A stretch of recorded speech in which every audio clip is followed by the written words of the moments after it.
Now, back here on the backup channel, thank you again so much for joining us from the first channel where we talked about all the latest social political updates. Now we're going to just jump into the economic numbers. And I mean, we talked about this yesterday, Tim. It doesn't look good. We even went as far, other people went as far, even as to say what we've been saying is that this could be like the Great Depression, but worse.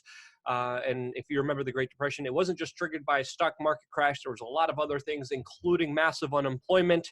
And that looks like it's coming to the United States with this latest CNBC article saying the upcoming job losses will be unlike anything the U.S. has ever seen. All of this as bars, restaurants, stores are closing up, and life, like it was before, like it was normal, doesn't seem very close to being back anytime soon.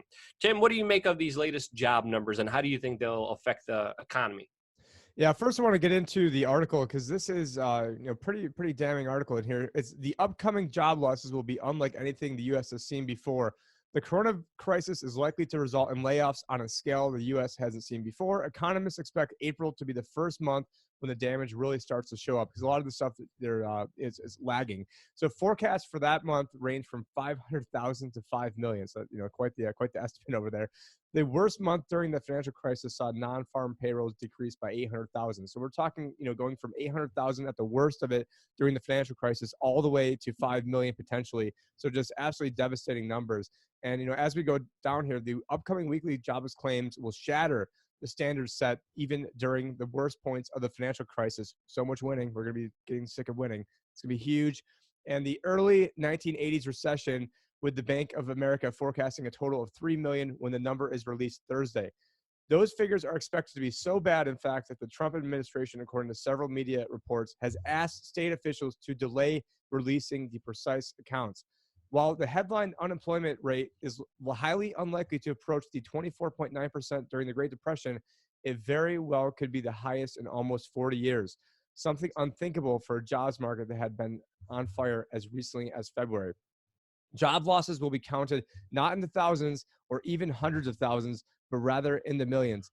Although it's uncertain whether the total count from this recession ends up breaking previous records, it's a good bet that April's number will outpace by a large margin any single month in U.S. history for a drop in non-farm payrolls. 5 million is in April alone. I almost said April Fools. The worst month for job losses during the financial crisis was 800,000 in March 2009. Some forecasts see April going from 500,000. Okay, yeah. So this is just an absolute bloodbath going on. Now, they don't count the numbers the same way that they used to count them. So when they say that the numbers might not approach the 24.9% during the Great Depression, we have to understand is that during the, first off, you only had about, most women weren't even working during, back then, and probably until about the 50s or 60s. And so when it comes to having these numbers being apples to apples, there's a lot of things that people need to consider. One of the things they consider now is, let's say you've got a job as an Uber driver, a job as a Lyft driver, another one doing, you're also a waiter or waitress. So they might actually count that as two jobs, because let's say you don't have your waiter and waitress job anymore because of what's going on, but you're still driving for Uber and you're driving for Lyft. They'll count that as two jobs as opposed to having one. Or let's say you used to make $100,000 a year as an engineer, and now you're making $30,000, struggling, piecing together three different jobs. Well, now they'll count that as three jobs to the economy versus one. So you're way worse off. But then the president gets to pound their chest and talk about how great things are. During my Anarcha presentation, I actually had 19 different quotes from Donald Trump going all the way back from 2012. Most of them were from 2015 and 16. My favorite one, I don't have it pulled up now, but it was something along the lines of, the unemployment number is the most fake and phony number that's ever been invented, and it was only invented to make presidents and politicians look good. And so that was a direct quote from Donald Trump. And I was loving all the stuff that he was saying in 2015 and 2016. I was, almost wondering if he had read my book. And I was just like, wow, this is great. And then to see him still tout these exact same lies once he got into office and try to keep this bubble going, which for me was the worst thing he could have possibly done.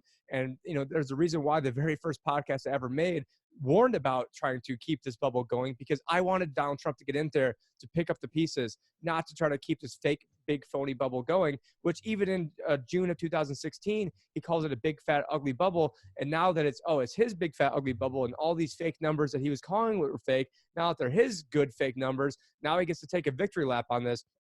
And actually, very fitting that 1 year ago today, on my Facebook feed. This came up as a memory, and it says, for any libertarian that pays attention to the Fed, the past 3 months has been unbelievable. Well, now, I mean, that unbelievable makes it sound like it's, that's like child's play compared to what's going on just the past 2 weeks here. It's been unbelievable on so many different levels. Watching Trump supporters tout the stock market while being oblivious to how the Fed is gaming things is absolutely maddening. Thank you, oblivious Trump supporters. You will be responsible for the socialists winning in 2020. Well, I guess now it's not. It's going to be, Biden. The worst thing Trump could have done was to delay the day of reckoning, so that way his dumb butt and capitalism get the blame. It's amazing. Almost nobody can see this. And for me, I'm not hoping anything bad. I'm not wishing bad things like the president. I'm not, I forgot who's got Bill Maher. I'm not hoping for bad stuff. I wanted him to succeed. I wanted him to have this winning, but the winning does not mean having a high stock market. Taking a bunch of steroids to get stronger in the interim is not the way to do it. And so this was a complete game rigged economy. And instead of having a real economy, what they did is they allowed companies to repatriate their funds. Most of the tax breaks went to them, and I'm for the tax breaks, but there was an initial tax package that they proposed, and then the one that we ended up getting was nowhere near as good. That one, the initial one, was mainly for the middle class. The one that we got was mainly for the S&P 500. It allowed those companies repatriate their money, allowed them to buy debt at next to zero levels. Then they took the debt that they had, used that to then buy back their own stock. And now those airlines, for instance, I forgot the one we mentioned yesterday, maybe it was United Airlines or American Airlines, used more than 100% of their cash flow to buy up their own stock. American Airlines. Yeah, so they spent some of these companies spent like $60 billion trying to buy back their own stock, and now they're requesting bailouts of $60 billion. And meanwhile, the CEOs got paid tons of money. It's just absolutely maddening, Luke. And it makes me mad. I'm sure it makes you mad. I'm sure it makes a lot of the other people watch. I mean, it made me agree with Alexandria Ocasio-Cortez. I never agree with Alexandria Ocasio-Cortez, but if there's one realization is that the game is rigged. It's rigged against you. I mean, why should people's retirement be in stocks? I mean, this is absolutely insane. Another crazy thing, I mean, we're living in strange times, and I personally agree with Alexandria Ocasio-Cortez, which I don't agree with her on anything else. But it's also strange when Alexandria Ocasio-Cortez and Ilhan Omar are agreeing with Tucker Carlson and his coverage of the U.S. senators that, of course, got insider information about how bad this was. And instead of preparing, instead of setting things aside, making sure that we're able to handle this crisis coming ahead well, to make sure that not enough people are hurt. Well, what did they do? Well, they decided to sell off their stocks. They even bragged about it publicly, which is absolutely just disgusting, with them talking about, this could be like the Spanish flu, but even possibly worse, especially with how fast people get it from other individuals who are not showing any stock. They then used that inside information to buy stocks like Citrex, and that was Kelly Loeffler, which I didn't realize that she was connected to the blockchain industry. And so, I mean, who knows? So we also have Cory Booker came out yesterday and said senators shouldn't own individual stocks. And so, I mean, I don't know exactly how I feel on that one. And if we just, take a look here, this is just a random article I just threw up here, but there's just too much inside information down here, said Senator Booker said on Yahoo Finance's roundtable. No senator should own individual stocks. I am fully against that. If you want to be somebody who's playing in the stock market, don't run for the United States Senate. Don't run for Congress. And, I somewhat do agree with that. I mean, I think that we should be getting the best and brightest there. Obviously, we're not. We're getting the most corrupt. But if you were to own an index fund as opposed to owning an individual stock, I think there'd be a whole lot less corruption. Now, I'm still sure there's still things you could do with that as well. But we're getting the most sociopathic. I mean, there's even secret reportings exposing the chairman of this intelligence community, telling his donors 3 weeks ago, hey, you guys want to take your money out of the stock market? People's retirements, people's livelihoods, they didn't have that luck. Again, I've been telling people, Bitcoin's a wild ride. You put any money that you want to lose in there. But the biggest con game, the biggest Ponzi scheme out there is the stock exchange, especially with just the bubble, the manipulation, just the absolute lunacy of it. And now it's bearing the fruits of its labor. And guess what? It's rotten. It's disgusting. It's been sold to us as this great thing that's going to lift us up into prosperity. But at the same time, it was always something that was going to slap you and Sorry, go ahead, Tim. Well, in order for the market to people to lose money, other people had to make money. So there were people like the senators who sold stock to the other, lemmings or sheep coming in. And so, yeah, a lot of people right now are wrecked. I'm one of the reasons why I started, trying to promote myself a little bit is I wanted to be able to try to save as many people as possible. So, shameless promotion, but I had a guy text me today and he goes, I just looked at my account and what's going on. It's not bad. And I'm like, well, thank you, but no, that you could give me. But there are ways to play this, but the problem is people get so greedy and they get so wrapped up. I know people who were in cash for 7 or 8 years, and then they were gigantic Trump supporters, and they're like, MAGA, MAGA, MAGA. It's a new day for America. We're going into the market, and I'm trying to tell these people, like, listen, if you were first off, people should have a plan. They should need to know how much money they need to earn. They should need to know how much money they need to save, where to deploy those funds, and then, do so in a responsible manner. And so there are ways to be in. If you don't know what you're doing in the market, which I think even most financial advisors don't, I was able to hedge this risk and have put options that went up. So it's not bad for everybody. And it's, this actually could be good long-term, but it is going to be bad for a lot of people. And I feel very sorry that a lot of people got caught up in this. And you have the president, Josh Segerson, and I did a video literally the day of the all-time stock market high, calling and what was going on. This got very little press. The president was trying to incentivize people to buy stock at the all-time high by having special tax breaks outside of 401ks, outside of IRAs, to then have these special incentives at the very top. And we even said, this is crazy. This is this is like ringing the bell at the worst time possible, trying to suck people in, trying to keep this whole thing going, because they know.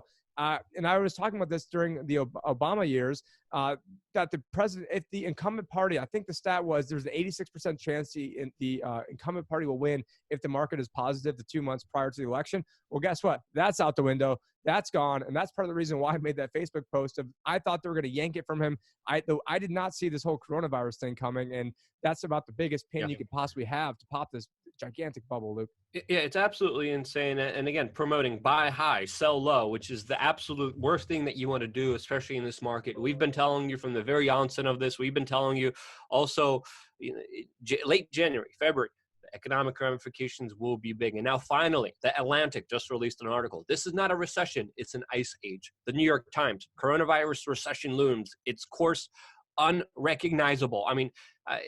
Now all the news organizations are talking about it. They were just talking about how great and amazing the economy is. No, the economy was filled with holes in the huge bubble that was barely sustaining itself. It was already hissing and filled with a lot of incredibly bad decisions, unwise, very risky behaviors that, of course, saw a lot of people profit off of it, and everyone else gets screwed. And now the real screwing is underhand, and it looks like it will only get worse here. Speaking of risky behavior, we have these hedge funds that are getting bailed out by, let me pull up on screen over here. We have confirmed Fed bailed out hedge funds facing basis trade disaster. One increasingly popular hedge fund strategy involves buying U.S. treasuries while selling the equivalent derivatives contracts, such as interest rate futures, and pocketing the arbitrage or difference in price between the two.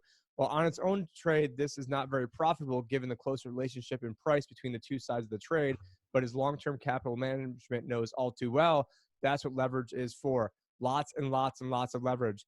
We also said that hedge funds such as Millennium, Citadel, which Citadel is actually where Ben Bernanke works, which I call Osama Ben Bernanke, and Point72, are not only active in the repo market, they're also active in the heavily leveraged multi-strategy funds in the world, taking something like 20 to 30 billion in net assets under management and levering it up to 200 billion. They achieve this through leverage using repos. Now, the reason that this is so important is that there is, and I did talk about this yesterday, there is something called interest rate risk. So what interest rate risk means is, let's say you have a 10-year duration bond and rates go up 1%. So when rates like a teeter totter. So rates go up 1%, the underlying value of the bond would go down by 10. You have a 30-year bond, rates go up 1%, the underlying value would go down by 30. And so we saw wild swings last week. Now imagine if you're using 50 times leverage. So now instead of going up 1%, instead of you losing 10%, basically you get wiped out. And so these hedge funds were absolutely reckless.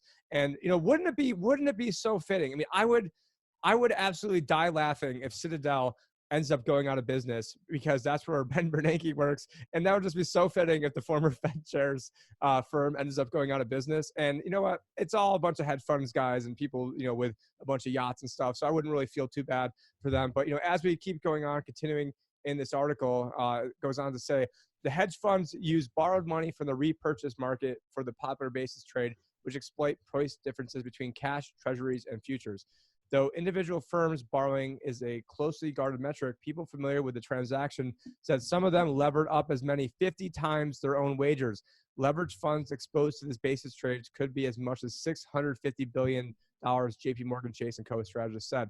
The catalyst for last week's Repocalypse was it's funny because that's exactly what I was calling it, was the historic surge in treasuries that saw the 10-year drop as low as 0.31% and the 30-year drop below 1%.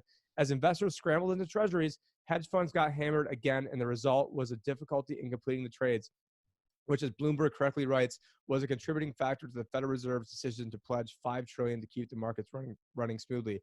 I am too big to fail is back, and this time it's not the banks. Is to leverage financial institutions. So interest rate risk is only one of the risks that are out there. There's actually about 7 main retirement risks. So you've got, some just rattling these off the top of my head. You've got interest rate risk I just mentioned, inflation risk, deflation risk, sequence of return risk, which to me is actually one of the most important ones, where it's not the average return. So some guys are like, oh, I averaged 10%. Well, who cares if year one you're down 40% like we're at right now? So then we've got market risk. That's the market going down. The biggest risk of all is actually living too long. So the longer you live, then the greater the chance it is of your funds running out. And then I think there's one more that I forgot. But one thing you guys can do is, I gave that presentation last year at Acapulco, not this previous year, but the year before. It was called Crisis Retiring. And if you guys want to text 71441, and that's the number you're texting, in the body, just type in TDV, like Jeff Berwick's The Dollar Vigilante, because that's where I was speaking it at. So you'll get that and my book on how it's rigged. It's all free. Dynamite information. If anyone would have listened to that a year and a half ago, they'd be sitting pretty during this, because it was trying to take all these different factors that can happen. Because a lot of us are good with one or two of these things happening. Like, we're good if, okay, how do we protect ourselves against inflation? How do we protect ourselves against the market crash? So people are good by saying, okay, well, we know we can get in gold or silver and Bitcoin, or we know that we can keep in cash. But there's so many things that could go on here. And, that's really what I'm an absolute expert in, is in this exact area. And there's a reason why I made that presentation, because I made it a year early. Okay, I made it 13 months early. But you know what? It's all that information is evergreen stuff that you can still listen to today and would still be valuable. And it's free. So, I'm not giving a commercial for anything over here. And now the other thing I want to point out is, take a look at Drudge Report right now. We've got the National Institute of Health up to 70,000 cases next week, 20% of the population now on lockdown. And then we've got the economy deteriorating fast. So it just pains me to see that, so many people got wrapped up in this fake, phony economy that Trump was calling a fake, phony economy. And, and that's why I jumped off the Trump train right in the beginning, because I could see by him picking Jerome Powell that this was going to be business as usual. And now this is exactly what we're seeing. You got Ben Bernanke calling up his friends at the Fed, asking to get a bailout. So then that way, his guys over at Citadel don't lose all of their shirts. And so it's just a disgusting thing to see that when the little people, when we get screwed, when we lose our jobs, when we have things that sometimes we lose our job because of government incompetence, and then we don't get a bailout. But then these guys who are sitting fat and make tons of money, they're the ones getting bailouts, and it really pisses me off. And I guess I'll go back to Luke before. Yeah, Trump's doing the little, temporary little UBI, but again, that's nothing compared to what the real crooks that have engineered, that have been reckless, that are getting Republican away with. UBI. It's Republican communism, so it's good. Republican, socialism, communism happening here. And again, the amount of suffering is just unimaginable. People not being able to work, people not being able to, of course, afford basic necessities, afford food. This is a storm coming. That's going to be far, far worse than I think a lot of people expect. A lot of people think it's going to get better. It doesn't look like it. There is some silver lining, especially with this latest malaria drug that everyone keeps talking about, that many doctors see as a potential treatment. Already, some hospitals in New York City have started using it with promising results. And this is something that Donald Trump promises will be available and will be made immediately available to everyone who's treated for this. Now, again, the FDA is coming on and saying, well, we're going to need months and months of research to do this. Donald Trump is saying now we're going to see who wins that one. But we can only keep our fingers crossed and hope things get better from here. For right now, sadly, all signs and indications don't look like it. But this is why we're here. We get screwed by YouTube for talking about the coronavirus. That's why, your support, subscribing, sharing this video, your donations are more important than ever to keep this independent media organization up and running. For the people that are we still, want to grow we want to grow in the face of all this. We want to be able Yeah. to hire video editors. We've got people who are helping us out right now, and and we would like to be doing more of this, because people are like, well, how come you're not covering this, and how come you're not covering that? Well, I have a full-time job, and so and this is just in addition to what we're doing, because I'm addicted to this, you're addicted to this, but we want to be able to grow this. And so so it's all about your mindset. So if you have the mindset of a winner's mindset, that you can take this as an opportunity. And the first slide of that speech called Crisis Retiring was the Chinese symbol for crisis, which is also the Chinese symbol for opportunity. These are some of the best opportunities, not only in, some of the biggest companies come out of these types of areas. And so it's all about your mindset, how you treat this. If you're one of the ones who've lost your job, then I am incredibly, sorry for you. And I've had to go through that myself. And, it does pain me, but this doesn't have to be. Life is what you make of it. So if you have a good attitude about it, and you think that there is going to be opportunities out of this, and unfortunately, the government's not letting any of these opportunities go to waste too. But you as individuals out there can make lemonade out of lemons over here. Yeah. And it starts with you informing yourself and actually knowing what's going on, because what you're hearing from the establishment, mainstream media sources, usually isn't 100% accurate. So again, this is why more independent media is needed more than ever. And this is also why YouTube is screwing us more than ever. So sincerely, thank you for joining us and watching all the way up until this point. We wouldn't be here if it wasn't for you. And this is why. Love you guys. Stay tuned for more here on Change the News channel, and we are Change.